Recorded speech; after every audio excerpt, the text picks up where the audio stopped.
Hello students, we are going to talk about UV spectrophometer, the instrumentation part in this video lecture. The instrumentation consists of the source of radiation, collimating system, monochromator, sample holder, detector, amplifier and the readout device. So let us first discuss the source of radiation. The ideal source should be stable, it should not fluctuate. Then it should emit light of the continuous spectrum, and it should have uniform intensity over the entire wavelength region in which it is used, and it should provide the incident light of sufficient intensity for the transmitted energy to be detected at the end point. So let us see the first radiation, so that is tungsten halogen lamp. Now here the construction is similar to your household lamp. You have the bulb which consists of the tungsten filament fixed in the evacuated condition filled with the inert gas, and it can be heated up to 3000 Kelvin, beyond which the tungsten starts sublimating. So the only disadvantage is that it emits the major portion of radiant energy in the near IR region. Then we have hydrogen discharge lamps. So you have in a glass tube you have a pair of electrodes, and that is filled with the hydrogen gas. So when you are passing current through the electrodes maintain a high voltage, there is a discharge of electrons that excite the molecules, and that in turn cause the emission of the UV radiation in the UV region. So this is stable and widely used. Then we have xenon discharge lamp. Again similarly, we have two tungsten electrodes separated by some distance, and they are enclosed in the glass tube, and that could be made from glass cords or the fused silica, and the xenon gas is filled under pressure. Again the intense arc is formed between the electrodes by applying high voltage. This is a good source of continuous and additional intense radiation. The intensity is higher than the hydrogen discharge lamp, but since the lamp operates at high voltage, it becomes very hot during operation, needs thermal insulation. We have the mercury arc lamp.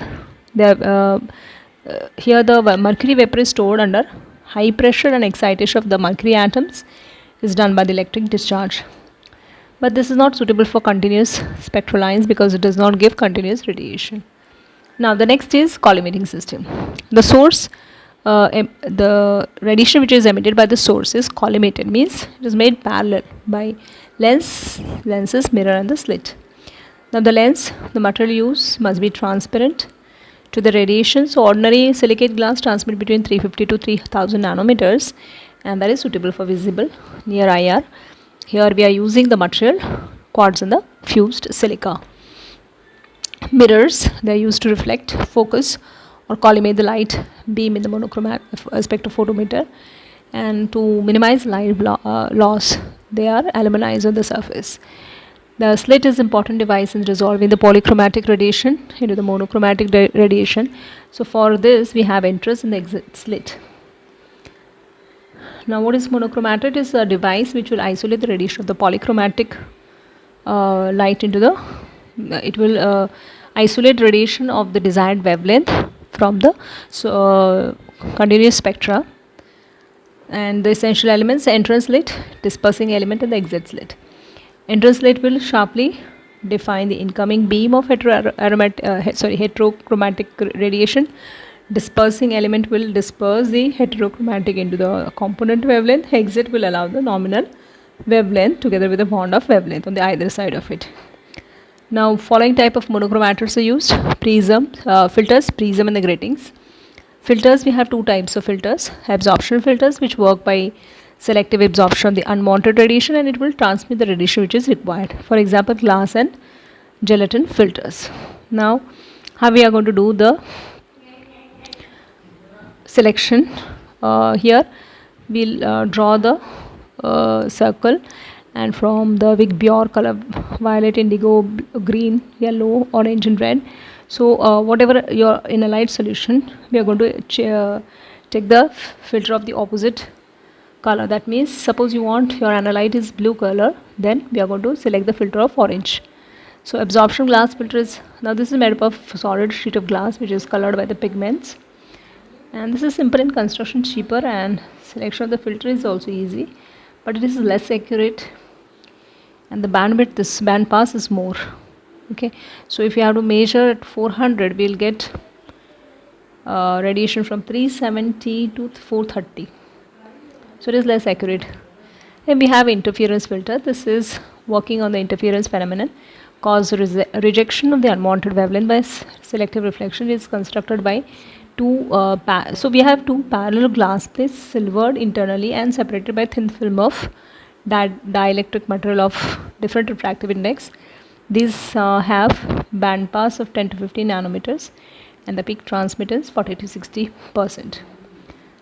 This is very good, giving this inexpensive and used to cut off the undesired wavelength, provide greater transmittance.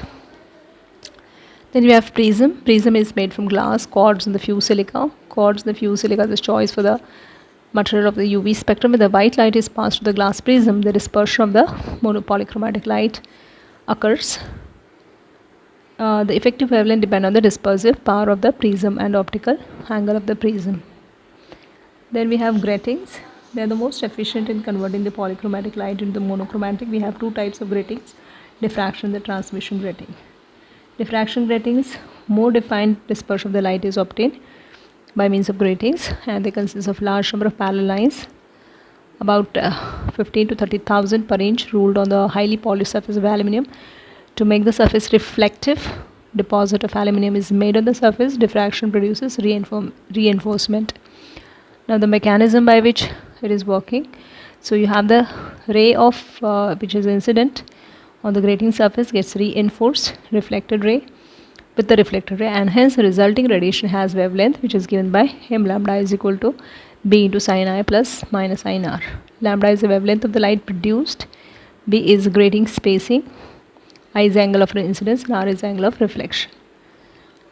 And transmission grating similar to this, but instead of reflection you are getting refraction.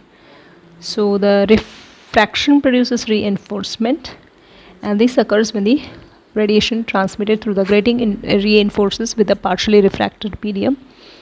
The wavelength of radiation produced by transmission grating can be achieved by lambda is equal to d sin theta upon m. D is equal to 1 upon line per centimeter. Theta is angle of deflection or diffraction. Advantage: the grating have higher linear dispersion compared to the prism monochromatic. It can be used over wide wavelength range. Gratings can be constructed with the materials like aluminium, which is resistant to atmospheric moisture and will provide the light of narrow wavelength. Now the sample holder of the cuvettes. The cell or the cuvettes are used for handling liquid samples. The cell can be rectangular or cylindrical. They are made from quartz or the fused silica, whereas glass is used for visible region. Now the cell must fulfill three conditions. It should be uniform in construction, the thickness should be constant, it should be inert to the solvents, and they must transmit light of the wavelength used.